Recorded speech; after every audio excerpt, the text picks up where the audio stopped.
This is Constructive Voices. Constructive Voices, the podcast for the construction people, with news, views, and expert interviews.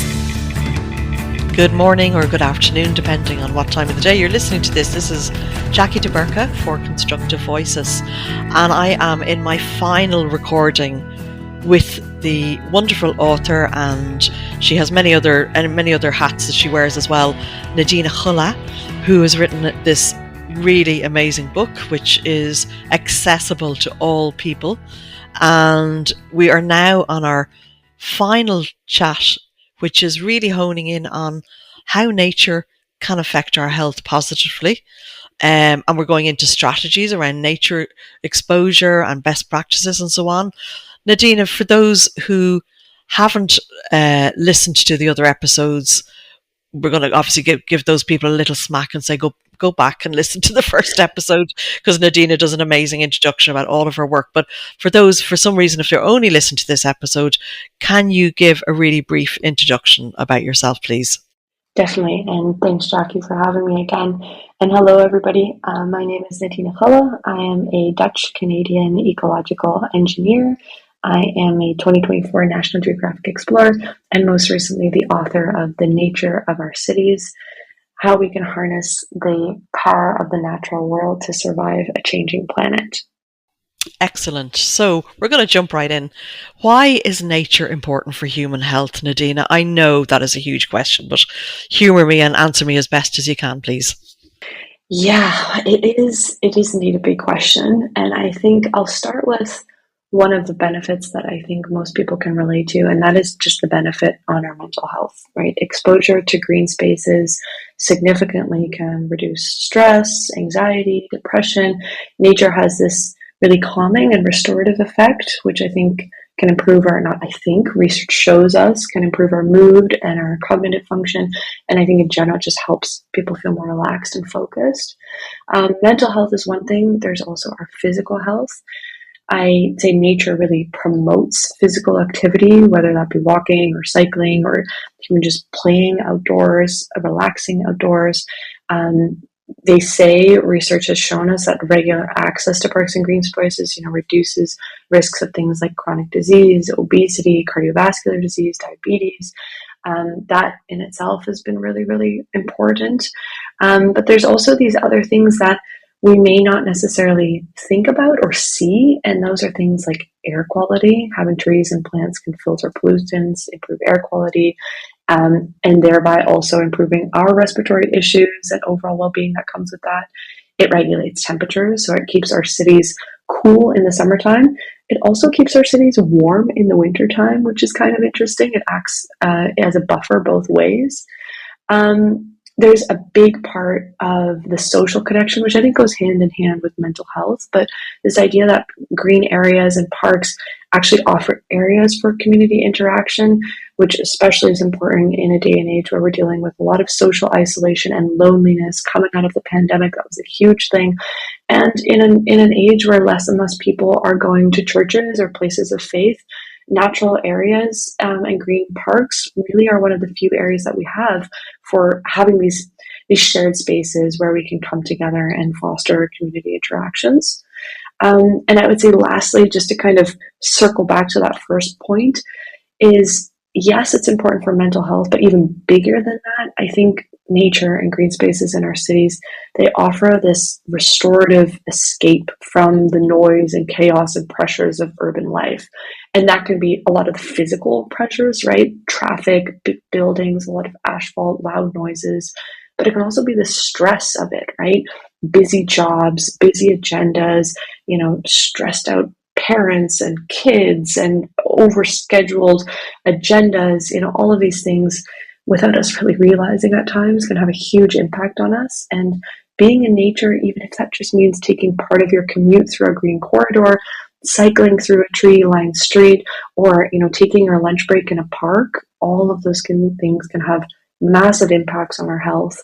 And it feels sometimes tough to kind of, I could go into the specifics of each of these and give you stats and figures about why each of it helps, from helping children not develop myopia, from making sure we have enough vitamin D, from making sure we get enough physical activity.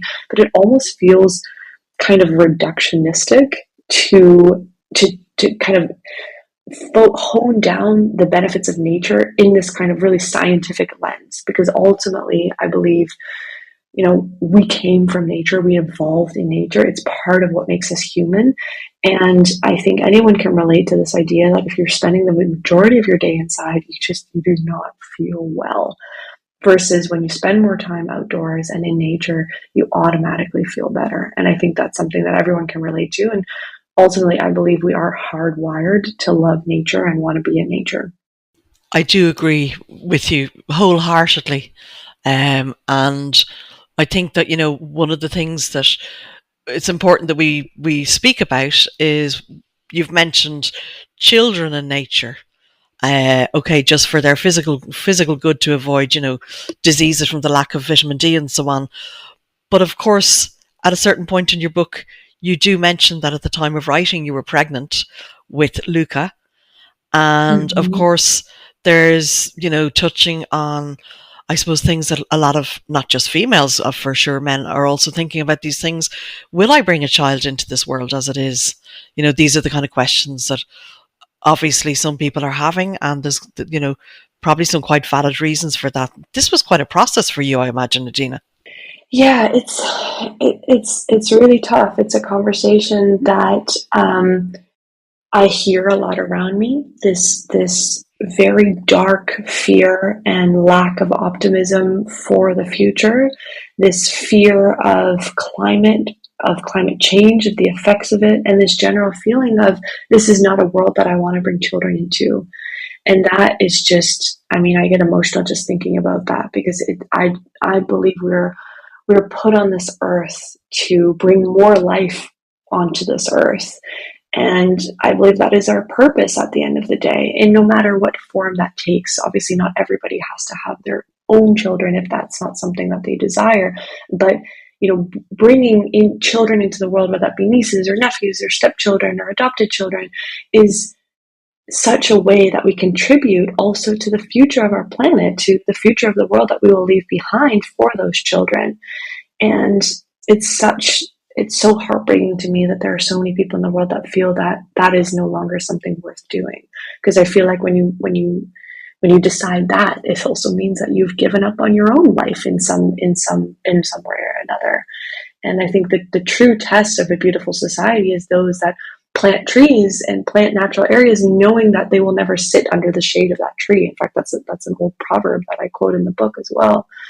I believe that being in nature, rather than just focusing on the doom and gloom of climate change, I believe that focusing on nature actually provides this huge sense of abundance, this feeling that there's always more, that there's plenty for everybody, and that there's more where that came from, there's more that we can create. And I love thinking about that sense of abundance rather than this sense of fear and shame and pointing fingers at people that are doing things the wrong way. I really enjoy, writing and working at this cusp of urban nature, because I believe that is the nature that we have in our daily lives that's so critical, but it's also operating from this place of abundance rather than this feeling of shame and guilt. Yes, I think that's really excellently put. And the other word that would come into my mind in regard to, humans and nature, children being shown by their teachers, that could be their teachers in the school, that could be their teachers in the family and the friends, the neighbours, how we can collaborate with nature. Collaboration is the word that comes to mind, because in the last episode, you gave some of the amazing examples of your book, the case studies of the likes of snails and, crows and so on. Nature itself is collaborating with itself. A species is changing its colour because it needs to. A species is changing its calls because it also needs to, because of the urban environment that it's living in. So therefore, if humans are collaborating with nature, all of what you see because of your positive work is entirely possible. And therefore, not that there's no need for doom and gloom, but really that can be quashed and, put down further by just collaborating with nature and encouraging that quickly. Yeah, yeah, and I think we've lost sight of that. We've lost sight of the fact that nature is our biggest collaborator. We've lost sight of the fact that nature, I mean, we just listed some at the beginning on the offset of this episode, but nature plays a role in every facet of our lives. I think I think you could honestly make that argument. Like whether that's in the, the resources that we need to build our homes and build our offices, whether that's in their air quality that we breathe and are reliant on every day, the quality of our water, the places that we go to recreate. There's our food systems are entirely based on a healthy balance in our ecosystems with nature. So there's so many different linkages, and ultimately, I think reestablishing that connection with nature is so critical to creating ultimately happy and healthy humans that live on a happy and healthy planet.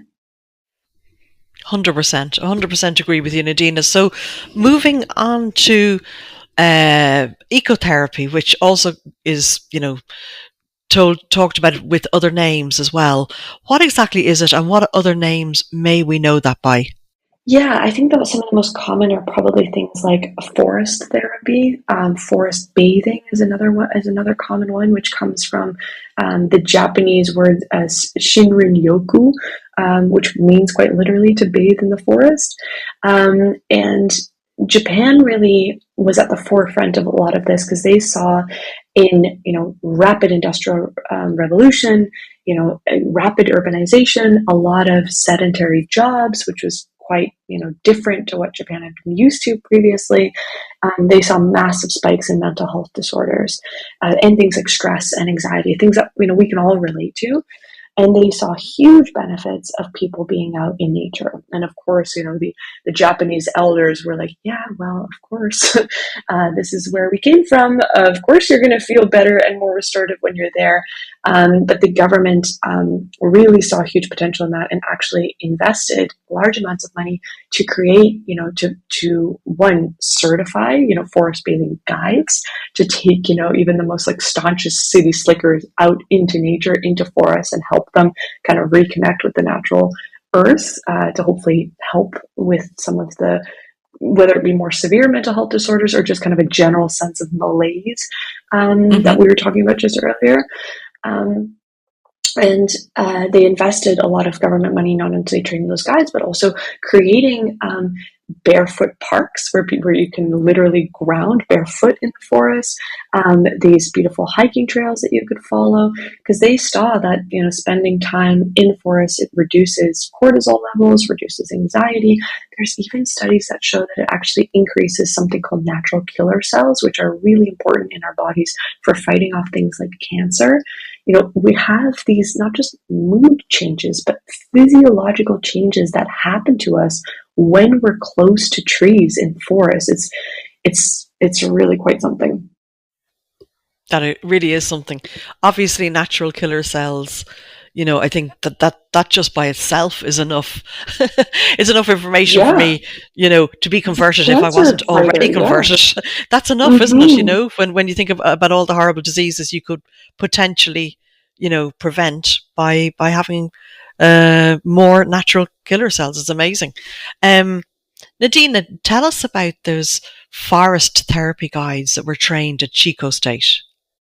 Yeah, so that was a really interesting case study because Chico State, or California University as it's also commonly known, it sits in Chico County, and Chico is right around the corner from Paradise, so where one of the most devastating wildfires happened in U.S. history, and it sits smack dab in the middle of wildfire country, and this has been really, really, for lack of a better word, interesting, because what you have there is you have this community, these huge populations of people that have been absolutely traumatized by what they've had to deal with there. Wildfires that have swept through their land, their property, their homes, and in the worst cases, their loved ones. And it has just been so catastrophic and so traumatizing. Many of these, they relate to actually wildfire survivors. They have rates of PTSD in the same levels that you might expect from veterans coming home from war. This is extremely traumatizing. And the thing that's so odd is that the thing that caused this wildfire, nature itself, right? Maybe the spark wasn't caused by nature, but a lot of the buildup of the vegetation, caused its ferocity and how catastrophic it became. That nature itself, the kind of the instigator of this wildfire, can hopefully also be an area for healing for these people as well. And I think that's what made the training of ecotherapy guides at Chico State so interesting. And I got the opportunity to speak to one of them called Blake Ellis. And she, together with 14 other local mental health professionals, were trained to become certified ecotherapy guides. And the goal was really to then provide comfort to these communities that were impacted by wildfires. And when Blake was telling me about one of these sessions, she was saying that what was so interesting is that for the first time, many of them were able to see trees and these down trees and the debris that was left, not as this, reminder and symbol of death and decay, but actually as opportunity and hope for the future. And I think that's something that's this beautiful parallel that hopefully we can relate back to other facets of our life as well. And one of the things that Blake said that really stuck with me is that, she kept saying when she was telling me about these things is, I am simply a guide. It is the forest that is the therapist.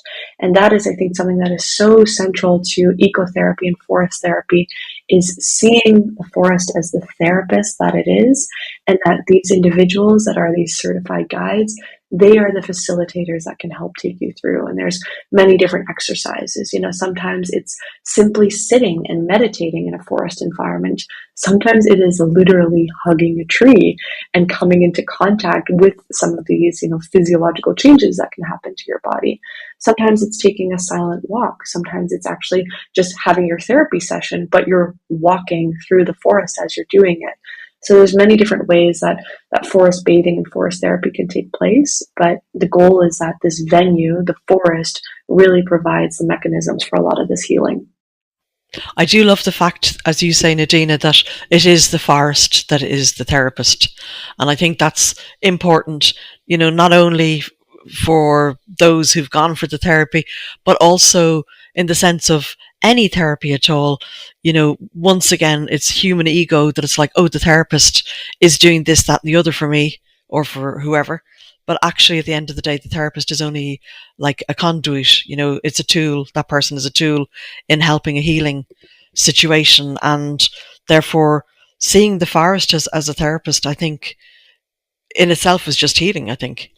Yeah, and I think we have to, it's also important to remind the listeners here is that we talk about forest therapy, we talk about ecotherapy, but it doesn't necessarily have to be in a forest. Of course, that's better.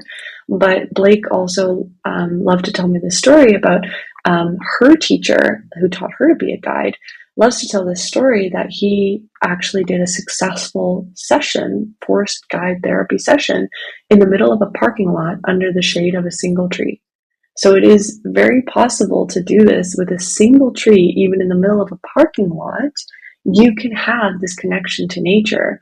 And I think, again, kind of reinstating why urban nature is so important and why we have to be careful not to write off urban nature as not quote unquote real nature or effective nature for these kinds of things.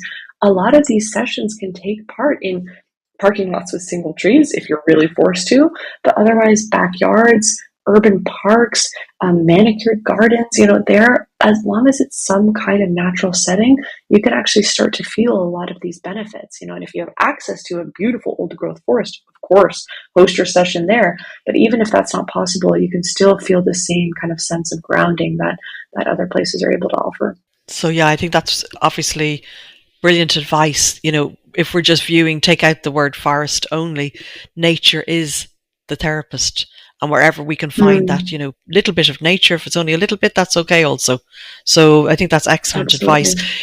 You have some really interesting case studies that you featured in this part of the book. Can you talk us through some of those, Nadina? Yeah, there's quite a number of them. And one of my favorite ones is this idea that trees through this specific kind of technology called geolocated sound can actually talk to us. It was this project by theater director Puk van Dijk in the north of Amsterdam. Amsterdam North is this rapidly developing neighborhood, which I think a lot of post-industrial cities can relate to. It's an area that is really dealing with, rampant changes, gentrification, drug use, pushing out certain demographics, pushing in a new demographic, dealing with, sadly, a lot of deforestation to make way for a lot of this development.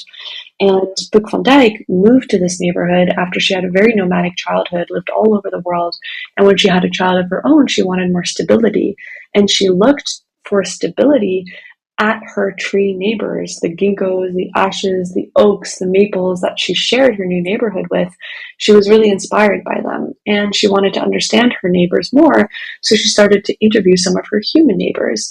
And she started to see a lot of parallels, right? She would talk to a new neighbor who was a retired bodybuilder, and he was complaining about the fact that this highway that had been expanded was causing his asthma to get worse and worse, and he was dealing with a lot of issues. And she was wondering, she's like, I wonder if the trees that are planted next to that highway are dealing with similar issues.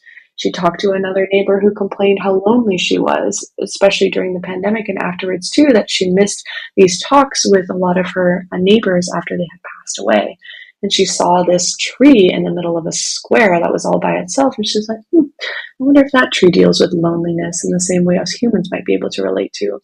Long story short, she created this immersive audio tour of these 6 talking trees. She called it the Giants of North. And she was able to use a lot of these interviews that she had done with human neighbors and translate their stories to these trees. And she actually used local voice actors that were from Amsterdam North, to create these characters and put on these voices for these trees. And it didn't work like a typical audio tour where you would have to scan a QR code every time you were at a new stop. You were just able to press play, go on this walk, and your GPS location would actually guide you either to the right or either to the left, based on where you were. And if you were close enough to one of the trees, it would actually start talking to you. And this just meant for such an immersive experience because, for example, in this tree that was dealing with a lot of pollution, it actually started coughing. Before you could even see it, you would start to hear this coughing. You would turn the corner and there was the tree right next to the road dealing with these issues. And I just thought it was such a fantastic example to, in a really creative way, show urbanites the plights of city trees and what they're dealing with. And at the same time, provide people that normally wouldn't have that kind of that interaction, that connection with trees, to be able to relate to them more. And I think that's something so critical that we've touched on in the past. The more you're able to understand and relate to something, the more you're able to care for it and ultimately protect it as well. And as I write in the book, this tour was so successful that they're working to make it a permanent installation. And in fact, the chief urban planner of Amsterdam has deemed the Giants of North audio tour as mandatory listening for everybody in his department. It's such a wonderful story, and I haven't been to Amsterdam for an awfully long time, but really it makes me think I should go back to Amsterdam, definitely, just to hear the trees talk. It unfortunately, the trees only speak Dutch at the moment, so you'll have to work on your Dutch a little bit. But I said that to Vic right away. I was like, you need to get a translated version of this, because this would be. Yes. It's also just like, I've talked to interpreters, so people that their work, whether they work for national parks or museum, their work is to translate, disseminate knowledge and information to the general public on, could be history, it could be natural history, all kinds of different things. I was like, this is such a beautiful way to do interpretation. Like, it's so replicable. Like, I would love to see something like this in every city around the world. Like, even just as a tourist attraction, I think it's such a cool idea. I think it's a really cool idea. I mean, I think, thinking out loud, really, Nadina, I think that those trees, like my birth city of Dublin, those trees that are by the canal in Dublin, surely they can tell not only their own experience of the changing sort of sights and scenes and vibes of Dublin over the last, couple of decades or whatever, So they could probably express like their own, I'm relatable as a tree, but also give like visitors a little bit of the history of that area at the same time. Oh yeah. Oh yeah. And that's actually the descriptive text of the Giants of North actually starts, I believe it starts with, "Oh, the things our giants have seen." Because if you imagine Okay. these older trees, and then they talk about, the bickering couple, the crash between a Vespa and a bike at 3 in the morning, the child climbing it, all these different things, the history. I mean, if we're lucky, we have trees in our cities that are, centenarians, over 100, 150, 200 years old. I mean, these trees were there before we were born, and hopefully will be there long after we're gone. Hopefully, but it's such a fantastic concept, and hopefully, as you say, it'll become more widespread, because it is absolutely brilliant. Heading to Melbourne, Australia, there's also an Email a Tree campaign. How does that work? Yeah, speaking of projects that are so easily replicable in cities around the world, there is a campaign called the Email a Tree campaign, but it didn't start quite like what it sounds. Essentially, it all started with Yvonne Lynch. She was the head of the urban forestry and urban ecology team for the city of Melbourne. And what she was struggling with is that every day she would get emails, she would get phone calls, she'd get stopped in the street. Her colleagues would get stopped in the street to get to answer questions about trees in people's neighborhoods. Right? Like this tree looks sick. When are you going to look at it? When is this tree going to be felled? When are you going to look at the damage to this tree? This, electrical cable is coming very close to the branches of this tree. All these, questions, you could even call them complaints at times, were just coming in mismatched. And the first, question that she would always have to get an answer to was, well, which tree is it? And then would follow this incredibly frustrating conversation of, well, it's across from this address, but it's not that tree, it is this tree. It's a citizen, they might not know the species of the tree, so they would do their best to describe it. It's the one with the trunk and with the leaves. And, it was very frustrating situation for Yvonne and her team. So what she did is she piloted a program to get an ID number for each individual tree, which they already had, but couple that ID number to an email address. So that ID number, every individual tree now had an individual email address. So that ID number could be found on a map. You could zoom in, you could find the tree, and then you could immediately see the email address, and you could email your question about that specific tree to that specific email address. And that worked quite well as a management tool until Yvonne started to notice something quite strange, which was that she was not getting complaints and questions about the tree's maintenance in her inbox, but rather she was getting sent love letters to the trees. They were getting all kinds of different notes of affection, things saying like, "Dear 100878898, I've always looked out at your branches and your leaves from my window. I sit under your shade. You provided solace to me in times of real struggle in my life." Really personal, deep, confessions even about the strength and solace that they got from these trees. Some were kind of quirky and funny, saying that they, were in love with this tree, but, they fell in love with this other tree. And is this considered tree adultery? It just went all over the map. And at some point, initially they were replying because they thought it was really funny, and they were replying back as if they were the tree, Yvonne and her team. But at some point, it just got so out of hand because it didn't just, it went viral within Melbourne, but then it went viral in Australia, and then it went viral all over the world. So then there were these email addresses set up from other trees in cities all over the world that were emailing to trees in Melbourne, emailing their cousins and their friends across the world. And it just went completely bonkers. And it was just such a, despite, its virality that it had, it was just such a beautiful example that, there is this, I do believe, intrinsic love and affection for the trees that we share our cities with. But it never really had a way to come out until now. And what I really like about it is that it is so replicable.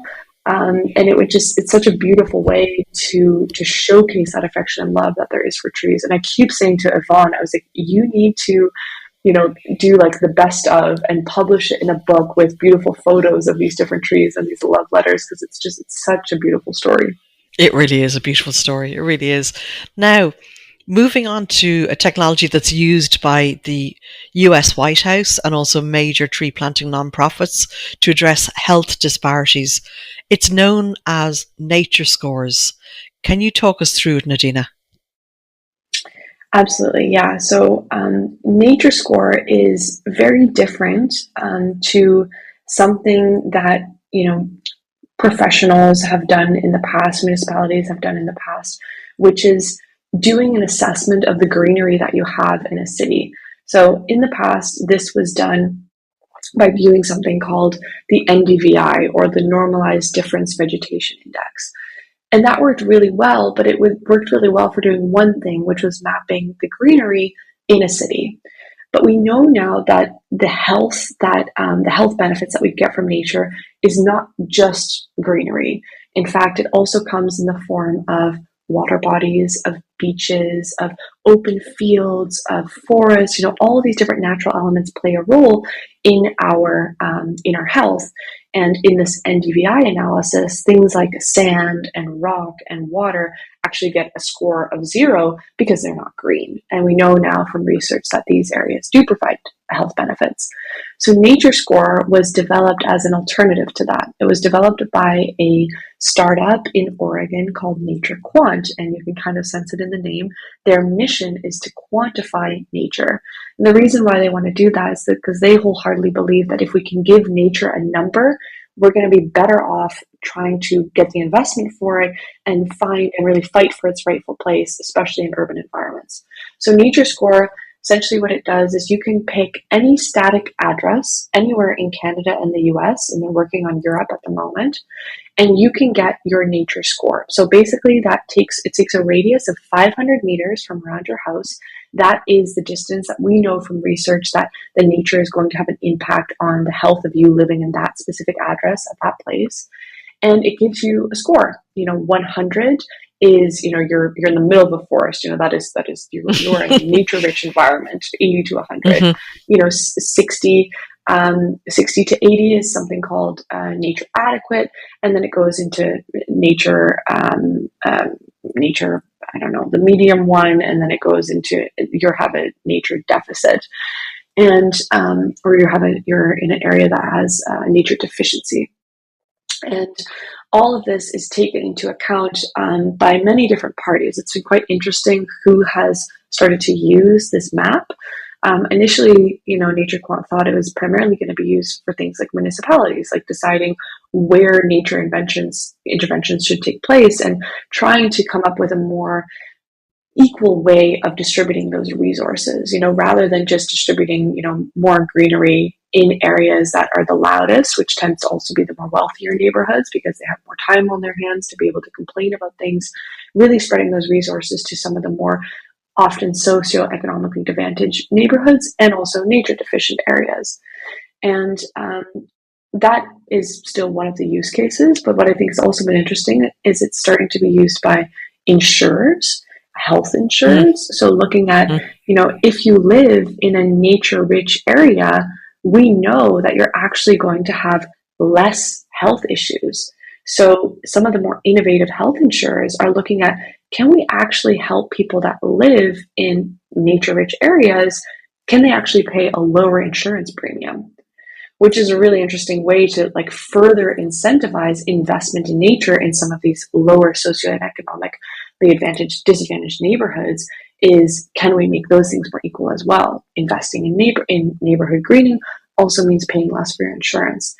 I've heard stories of it being used by police chiefs trying to understand the links between nature in their cities and crime in their cities, which there's really interesting links and not causations, but correlations you can find there as well. And then we're seeing big government institutions like the White House administration, but also big nonprofits like the Arbor Day Foundation, which are one of the biggest tree planting organizations in the world, actually use the Nature Score map to decide where they should plant and do these greening interventions, because we know from research that you're much better off planting a single tree on a street that doesn't have any versus planting an additional tree on a street that already has a bunch. You're going to get many more benefits, whether that be climate related or health and wellness related, from that singular tree.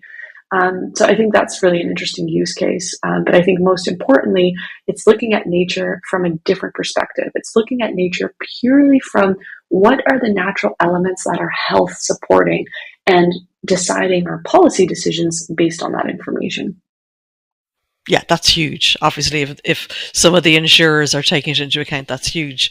Something else that really impressed me was that even lakes could keep us alive longer. I found that quite amazing, as I did the prescription app. Now, who actually created this and what does that do? Yeah, so Nature Dose is the nature prescription app that was built on top of Nature Score. And essentially how it works is it's an app that works in the background on your phone. So it's not an app that's designed to have you glued to a screen. It works in the background of your phone, much like a pedometer or a Fitbit would, or step counter would on your phone. And essentially what it does is, using your GPS location on that Nature Score map, it basically aggregates, so it doesn't hold on to your location data, but it basically aggregates on a daily basis how many minutes you were inside, how many minutes you were outside, and how many minutes you were exposed to nature of those minutes outside. And what this essentially does is it provides you that nudge, hopefully, to get outside more, much like a Fitbit would, to help you reach that 10,000 step goal a day. The Nature Dose app, the best research we have shows that we need a minimum of 120 minutes, 2 hours exposed to nature every single week. So that's an average of 17, 20 minutes a day, getting you at that bare minimum. So nudging you to go outside, exposed to nature for at least 20 minutes a day. So of course it has the Nature Score map, which is very granular, is able to show, you get a full point for being in the middle of a forest, you get a half point for being on a heavily tree-lined street, and you get 0 points if you're standing in the middle of a parking lot. And that's the difference between outside time and time exposed to nature. And to your point, Jackie, beaches and lakes also get high points, because we know from research that those things are very health supporting as well. And then the question becomes, okay, well, how can we use this app? How can we integrate this? I think for some people, it's going to feel a little bit shocking that we now need an app to tell us to go outside. And I would say for the people where that feels shocking to, maybe you don't need it, right? Maybe that's something that's so integral into your daily habits that you don't need something like Nature Dose. But I would argue there's a vast majority of people who do need that nudge to go outside, much like they need the nudge to take 10,000 steps a day. The importance of Nature Dose is it's not just about how many steps you take every day, it's also about where you take those steps a day.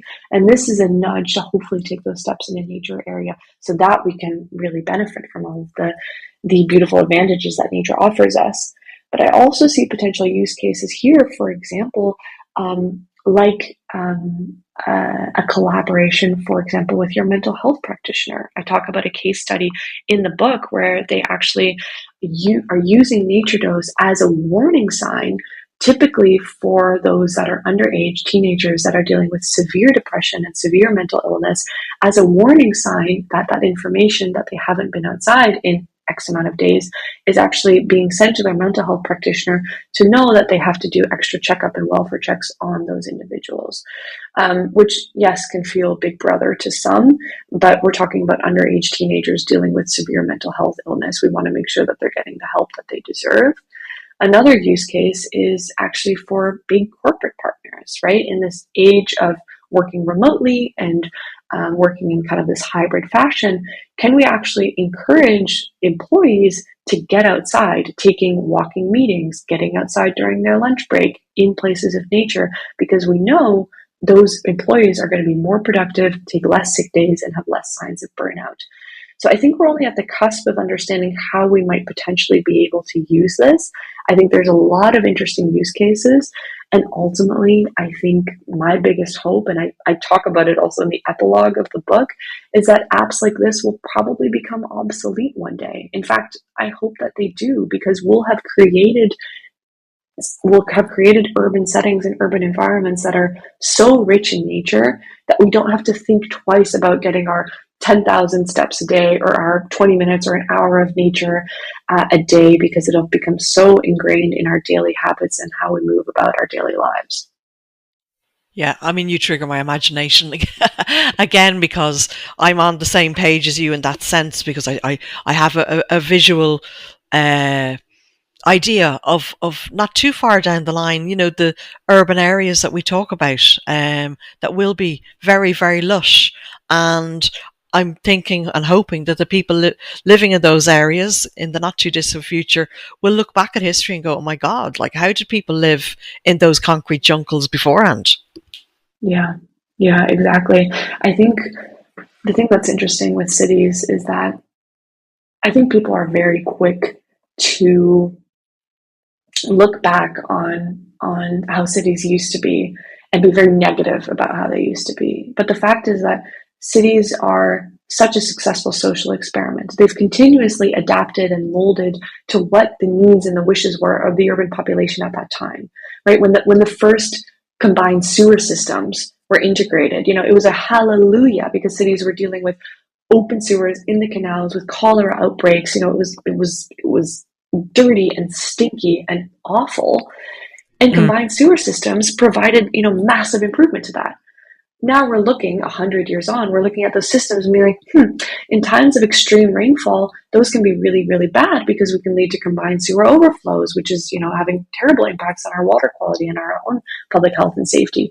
Okay, so we're looking at ways that we can adopt more green infrastructure and more kind of sponge city tactics to be able to absorb much of that rainwater, so that the combined sewer system in areas where, it cannot be separated because it's too expensive and too difficult, we're able to actually absorb a lot of that rainwater, so that the combined sewer system is under less duress in those areas. I think we have to continuously look at how can we adapt and change to the needs of the urban population in 2024. There was a time with the rise of the car that it was seen as a celebration to have highways smack dab through the middle of our cities. We think differently now. We're seeing, we're having some critical conversations about whether it makes sense to designate so much space to roadways and parking spots. Why would we have them on the ground level? Why can't we put them underground? Why can't we do things like car sharing to reduce the pressure on the land, and instead use that area for public space and ideally greening those spaces? So we're constantly looking at changing, the needs and the wants of our urban population. And indeed, to your point, Jackie, I think we're going to look back and say, how do we ever live in those concrete jungles? And we're going to look forward to the future and see, hopefully, a very optimistic, nature-rich urban environment that is so beneficial to every single aspect of human life and all the other species that we share our cities with. Absolutely, absolutely. So you and I both feel that way, which is brilliant. But unfortunately, there's a lot of people, particularly younger people, that we're aware of, personally, and just purely through the work that you do and I do, that really lack optimism for the future because of, we'll say, climate change and biodiversity loss and, the world as it is right now. This is something that's a huge topic of today, because these people are our future generations, and they're in this situation. A larger percentage of them, for example, are, maybe attempting suicide.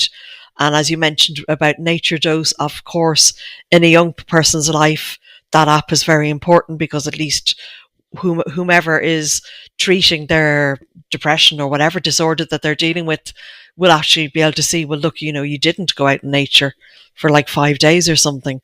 It's a huge topic. Nadina, what are your thoughts?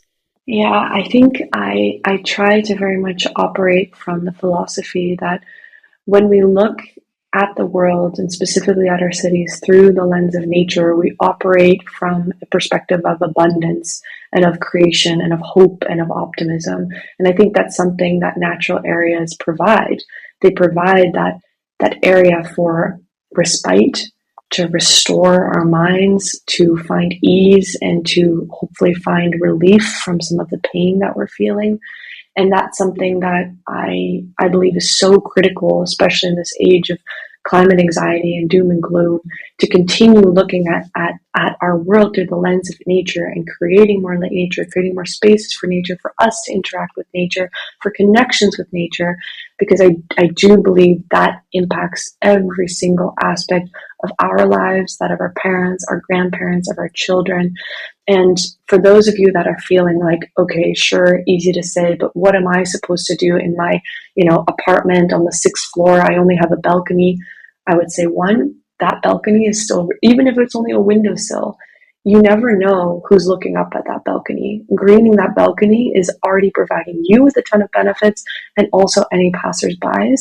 But I would also invite you to look critically at, where do you spend the majority of your time? I bet you it's probably not in that apartment. It might be on the road that you commute. It might be at your office space. It might be at your corporate campus, your university campus, your child's school, your place of faith, your church. These are all areas in cities that actually tend to be on private ground, that we actually have a lot of control over what we can do to change the face of these landscapes. And I would encourage you to get involved with that. Take stock of what's around you, especially within that 500-meter radius of your house. Think local and act locally as well, because that is ultimately, if everybody did that within a 500-meter radius of their own home, our cities would look like a very different place. They would indeed. Now, I was going to finish up by asking you for any final words of advice, but I think you've almost just done that yourself. But are there any other, little gems that you'd like to offer to finish up 4-part series? Maybe less advice and more of a little challenge. So I did say to you to take stock of what's in that 500-meter radius. But maybe concretely, I'd invite all of the listeners to identify at least 10 flora or fauna species within a 500-meter radius of their home. And if you'd like, you can use one of these apps that we discussed, EarthSnap, PlantSnap, iNaturalist, and get involved, of course, in the City Nature Challenge, if that's typically at the end of April and beginning of May, which is a fantastic way, because then you're not only identifying these species and taking stock of what's around you, but you can also meet other people who are interested in this as well. And you'd be surprised how often, if I'm stopped taking a photograph of, some beautiful flower, of a tree leaf, or, trying to get a glimpse of some butterfly on my camera, you'd be surprised at how much of an icebreaker that is, how quickly, people notice that and ask questions about it. What are you doing, or what are you looking at? It's such a beautiful icebreaker, and this beautiful opportunity for social connection, which I think we desperately need in today's world, especially in our cities. That's absolutely correct and wonderful advice. Nadina, it has been such a pleasure having our various conversations. And, I think that everything that you've said is going to be so useful to listeners. And I have thoroughly enjoyed our chats together. I really have too, Jackie. Thank you so much to the listeners for listening, and to you, Jackie, for wanting to spend so much time on these really, really important topics. I hope your listeners found a lot of value in it. And I believe they will, Nadina. Thank you so much. This is Constructive Voices.